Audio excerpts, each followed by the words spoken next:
Changamoto ambayo watoto wamekuwa wakipitia ni kule woga. Watu wanaogopa kusema upinde ukijenga choo, huwezi tumia choo pamoja na mama mkwe, ama huwezi tumia choo, ama huwezi enda choo kama mke mzee akiona. Lakini tumekuja na wameshakubali ya kwamba hii ni jambo la kawaida, ni mambo ambayo yanakuzidi, kwa hivyo unaenda kuyapunguza. Kama ni kujenga choo, hiyo ni jukumu lako. Kama ni mama mjamzito, ni jukumu lako kuona ya kwamba umeenda clinic. Kama ni kujifungua, tafadhali ni clinic.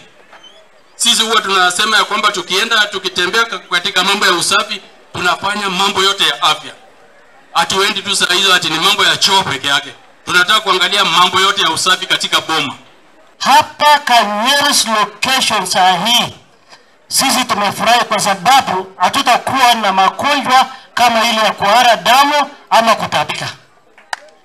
Hakuna ile ugonjwa ya typhoid tena. Kiwonya. Hakuna hata ile unasikia kwamba mtu anahara damu. Hiyo dysentery. Hiyo wamesika. Maisha yetu ya watoto yetu asipate kukonjeka, maisha yetu asitukonjeke kupima sisi typhoid kwa kila siku. Na kitu tena tuwe watoto yetu mashule ndio tupate usafi mzuri. Watoto yetu afate afya mzuri. Tusike watoto yetu tupeleke shule. Ndio watoto apate masomo. Kesho yake tapata huduma yake mzuri.